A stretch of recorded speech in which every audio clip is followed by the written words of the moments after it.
What's up, guys? How we doing? How we doing? Welcome to another Jeremy Ramblins video, a weekly vlog series where I talk about my thoughts, events, and everything in between. I appreciate you being here. I appreciate your support. And the last Jeremy Ramblins video got 100 views. Right here, man. Right here. I love these videos. I love that you guys love them. And, well, let's talk about the week, I guess. So, I know this week has been a little, I don't know, hard to watch. I either was making political videos or being very down on myself, which can be difficult. And that here lately in the last month, if I look at this month compared to last month, what's the difference? Confidence. I'm starting to have less confidence. And that's showing in my videos. And that sucks. I want to get back to being confident again. And it's just me putting too much pressure on myself is what it is. In Vulnerable 1 and Part 2, I'm trying to articulate something that's really hard to discuss.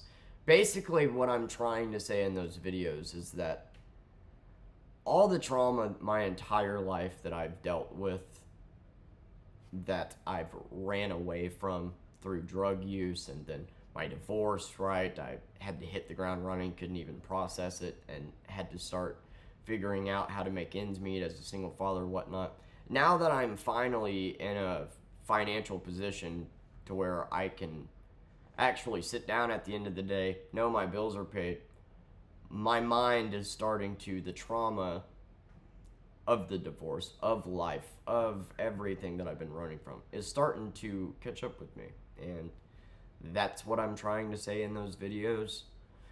But I also think I need to stop making videos on my Friday. You're right. Last week I worked 6 days. So I was just so fucking tired. And unfortunately, when I get tired and I put in a long week like that, I just start like being so down on myself for some reason. Like I'm just this fucking peasant that delivers groceries to people and fucking like,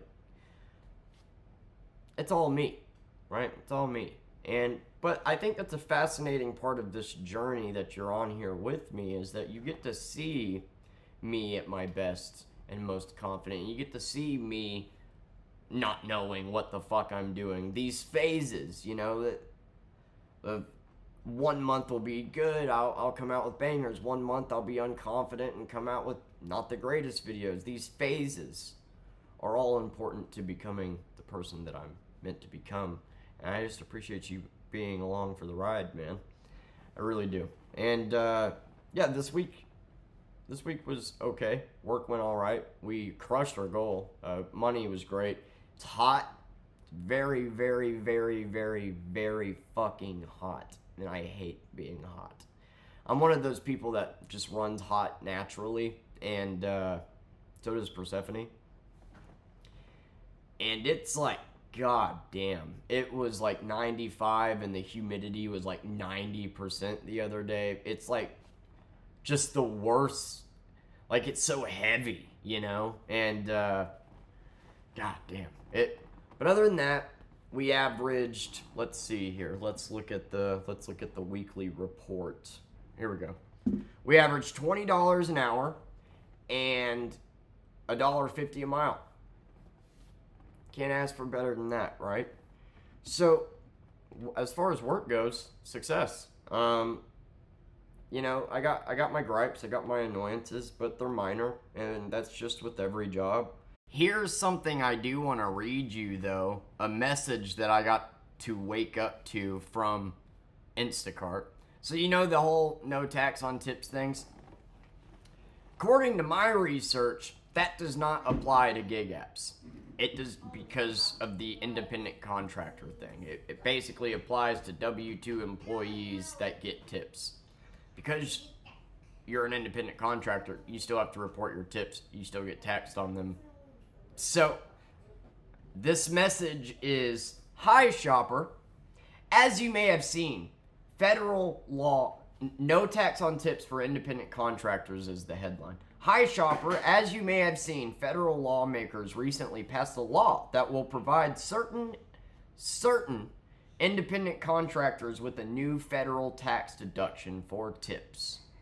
We were proud to advocate in strong support of including Instacart shoppers in this provision and help secure this important victory for app-based workers.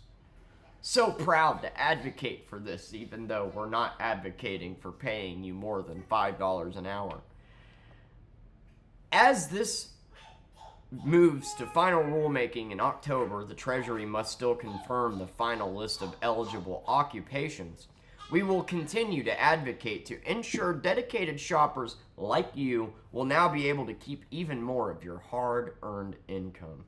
We will update you when we have more information. If you have any questions about how the no tax on tips provision may impact your personal tax situation, please consult a tax professional. Thank you for being part of the Instacart community, the Instacart team. Yeah, we're not on that list. Gig apps, the no tax on tips does not apply to us. I want you to understand that this company knows that, yet still gave us a message of, we're fighting hard to make sure you're on that list. You're not. Look it up. Mainly my gripe is that Instacart, their app, so since Branson is a small town and all the stores are a bit smaller, like our Target's a little bit smaller,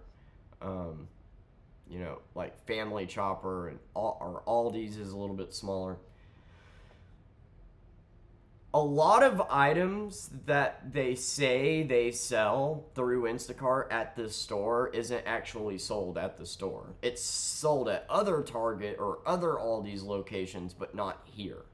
And so a lot this week, I've had to go in and half the order won't even be offered at the store. And then I'm forced to refund that. So I get paid half as much, and then Instacart counts that against my shopper quality, when the reality is it was inevitable that I was going to have to make this refund because two multi-billion-dollar industries can't communicate about what they have at what location. Shit like that is starting to annoy me. And I did have a customer that just would not text back, and so I had to guess on substitutions, but worse, she gave me a wrong address. We had this resort. It gets confusing, but stay with me. It's called Big Cedar and Top of the Rock. All right? But they're the same thing. They're the same thing. All right? And there's two different locations for them. There's one off 65 that goes down to the airport that has a beautiful golf resort, partially owned by Tiger Woods, fun fact. And then there's another location off 86 that has a bunch of cabins, and this resort has like a 30-mile radius, okay? And so inside this resort, there's so many different resorts. There's so many different cottages, cabins, hotel room, so much. So if all you do is give me the address to the registration building of this resort and then say room 525, that's giving me nothing. That's giving me nothing. There's 10 different locations that have room 525. You see what I'm saying? So, and that's not exactly on the customer. That's more on Big Cedar and Top of the Rock for being so goddamn confusing. But unfortunately, she wasn't replying, so, I had to wait 30 minutes for her just to reply, and then had to track her down. And luckily, because I was familiar with the area, I found her, but shit like that, that's what leads to me going, just feeling bad about myself. In this person's eyes, I am so worthless that I'm just worth ignoring this entire time. And not worth getting the address right, and I'm getting treated like a peasant by people that can't put in an address right. And that's starting to fuck with me, okay? I've done a lot of jobs. A lot. People love to fucking entry-level work. I got 2 college degrees. I'm fucking... Brother, I have clean carpets. I've fixed carpets. I have built houses. I have roofed. My tiny ass has done roofing multiple times. Ran my own van full of equipment in Kansas City and in Memphis, driving it around, cleaning carpets. I've done every position in a restaurant. I've done delivery. I've loaded trucks for FedEx. Hard gig. And I worked in a grocery store. I've done a lot of shit. Okay? And my uncle used to say the best thing that you can do is get to do stuff with your hands. And so I know a lot about fixing floors, fixing carpets, putting shit together, putting houses together, roofing. I know a lot about a lot. A jack of all trades is a master of none. I get it, but the point I'm trying to make is a lot of people, anytime I'm ever have the gall to complain about my job, just fucking go get a better one, or like, that's what you get for doing entry level work. And it's like, entry level, I would love to see you on the floor. I'm not shitting you. Waiting tables, I have seen people start and quit the same day. More than once. At FedEx, my orientation had 30 people, and I was the last one standing, and I lasted 3 months. And it wasn't exactly that, yes, the job was very hard, but the problem was that the shifts were so short. It was 4-hour shifts. So you were going, and I was working the midnight shift because it was more hourly pay. So I was working midnight to 4 a.m. And sometimes would do a double, and so you would get like a 30-minute break and then come back and then work till 8 a.m. unloading trucks, which was a lot easier than loading trucks. But unless you got that double, you're only working 4 hours, so you're only making $50, right? That is not worth how hard the goddamn job is. My point being is that, people are so judgmental about these types of jobs and act like if you do these jobs, that if you're a server, that if you work at McDonald's, that if you're in these entry-level positions, that you're not a hard worker. And there's only one way you get that mindset. Well, this week was good. Work went fine. We obliterated our goal. We did have to work 6 days, unfortunately, since last week was a 4-day work week because of the 4th of July. You would think that the 4th of July would have been busy as shit, but it actually wasn't. And so we had to work 6 days, and I was worn the fuck out when I came out with that vulnerable video. And then this week, and through the week, I was washing all of our clothes. We had like 10 loads to do, figuring out the new washer and dryer, what settings works on what clothes, because I got a lot of clothes that are delicates that need to be washed a specific way. Same with Persephone. By the way, love the new washer and dryer. Fucking love it. Like, it is middle of the road. It's nothing fancy, but even still, like, it's still pretty cool. Like, it's got like a touch. You can set, it's got a bunch of different cycles. You can set the temp. The dryer has a sensor, so you can dry your clothes to damp, normal, or very. And it totally worth the money. And so, been doing laundry throughout the week. So, my first day off, I'm sorry I didn't get to stream. I've just been trying to get caught up on chores and sleep. My first day off, did some dishes and folded some of the laundry and just did a lot of resting, to be honest. And then yesterday, folded more laundry, did more cleaning, did more potty training with Persephone, and that was my week. Made a decent amount of money. Can't complain there. Minor complaints with the job, with the app. Got a washer and dryer, which is awesome. So as soon as all the laundry's folded, which I only have one more load to fold, all the laundry is done. All the dishes are done. No more of this, because when you go to the laundromat, you don't go to the laundromat with one load, right? you wait till you have like 6 or 7 loads, then you go to the laundromat, then you do them all at once, and it's like a whole day. And now it's so weird being caught up on laundry and just being able to always be ahead of it. It's awesome. Well, I'm officially a fucking adult.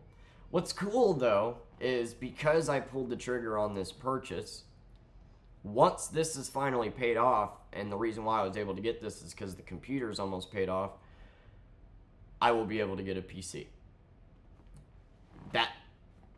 That's what's standing in the way, was I needed to get this first, but when I finally pay this off, and if I can get it paid off early, I will then get a PC on credit. And I'm going to get a desk, and I'm going to put it in my room, and I'm going to start trying to play Fortnite and stream in my room. I think it's better lighting, I think it's better space, and then let Persephone use this for homeschooling if we homeschool, or just to watch movies on.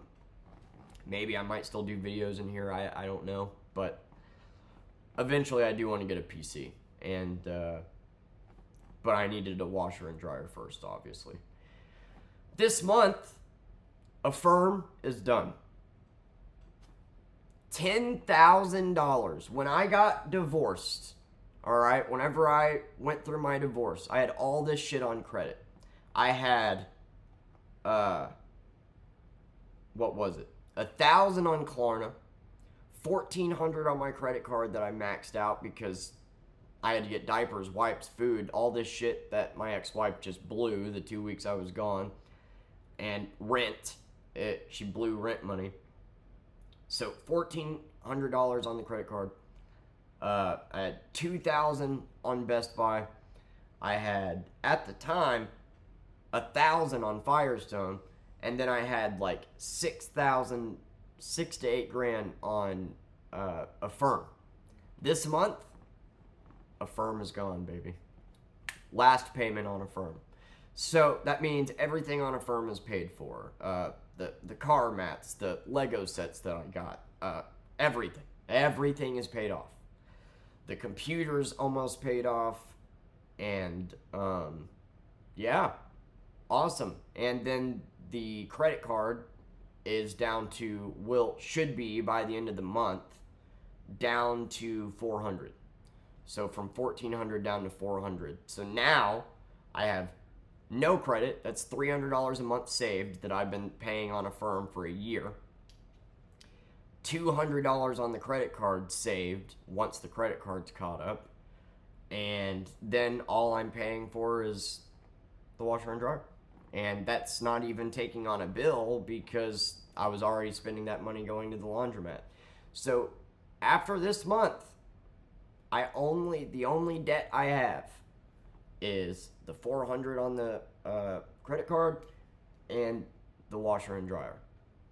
And I just want to take a minute to give myself a pat on the back for that because I was $10,000 in debt and we did it. We did it. So now that's,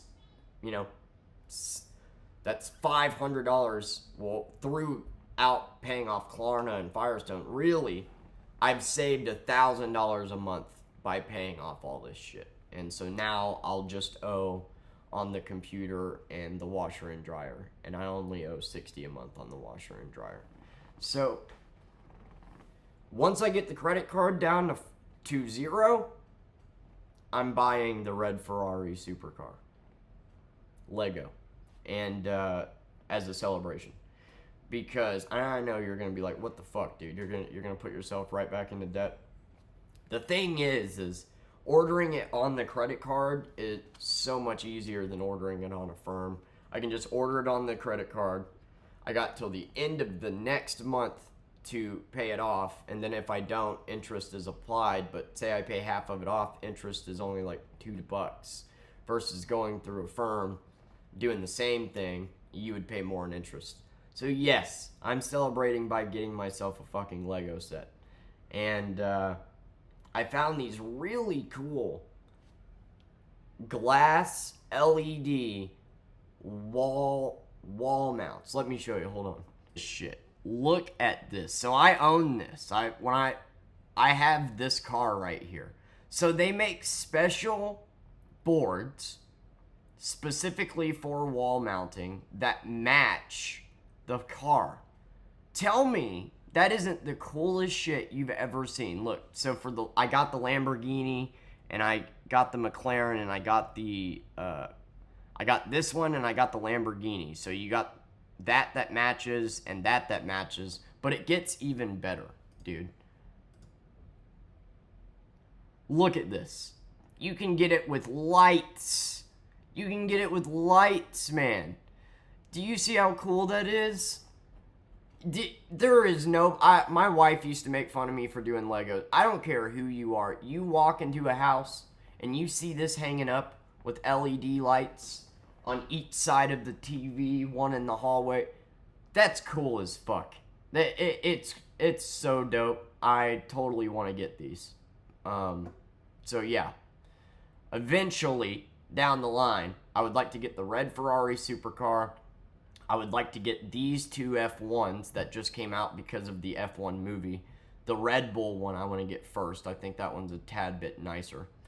And then I want to get the...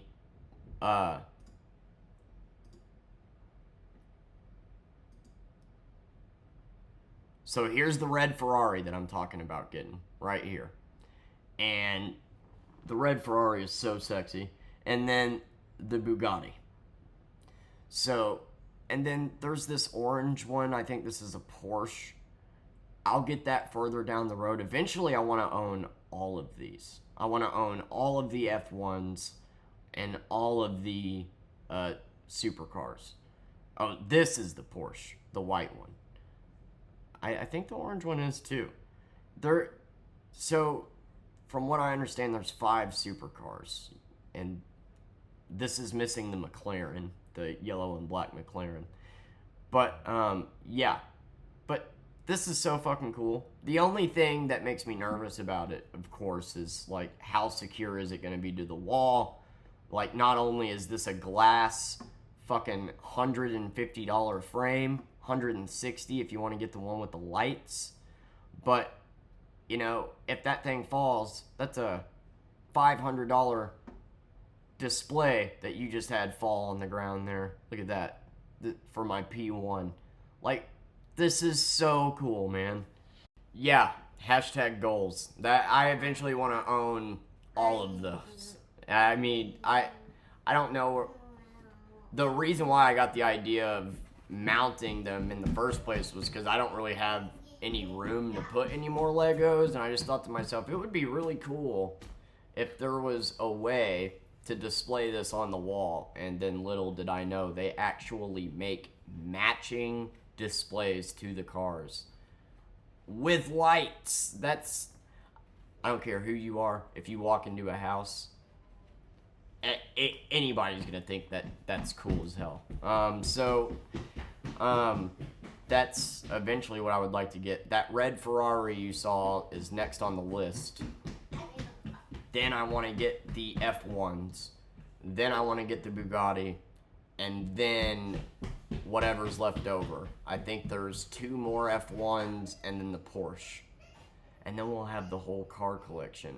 And, I mean, I get these not only because I have fun building Legos and just fucking love it, but maybe one day this will pay for Persephone's college, you know? Like, maybe the resale value on these, if I take good care of the boxes and whatnot, they'll resell well. Because of how expensive they are, I don't think a lot of people, except very passionate people, own them. So I could see these in 20 years being worth quite a bit. And I want to start collecting steelbooks for DVDs. I get the Final Destination 6 steelbook in 1 week. I am excited about that. Anyway, I've been yapping long enough. That's been my week. I'm sorry I haven't been able to stream. I really am. And I'm going to try to stream as soon as I can. I appreciate your patience, and I just appreciate you guys, as always. I love you, and your support always means the world. And, you know, I appreciate you sticking with me through the phases, you know? I sometimes I doubt myself. Sometimes my confidence gets low, but at the end of the day, you're along for that journey. And I think that just makes it more human and relatable, because it is hard to get on here and be confident and make videos, you know? And so